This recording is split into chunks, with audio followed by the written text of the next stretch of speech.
and welcome back. In the last video, we made our obby, and as you can see, I refined mine a little bit, like I said that you could in the last video. Okay, so in this video, we are going to be making a simple kill brick that can go along with our obby. So let's get started. Let's just create a simple part, rename it kill brick. Then we want to add a script inside of it, just normal script. Then once we get inside of it, write script dot parent dot touch connect function parentheses hit. When it is touched, it will connect this function.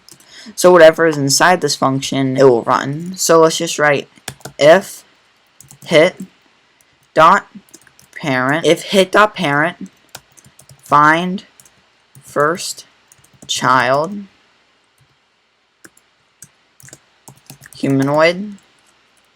If hit dot parent find first child humanoid, then when the player touches it, if it has a humanoid, it'll run. So just write hit dot humanoid dot health equals 0. So we have to put parent here.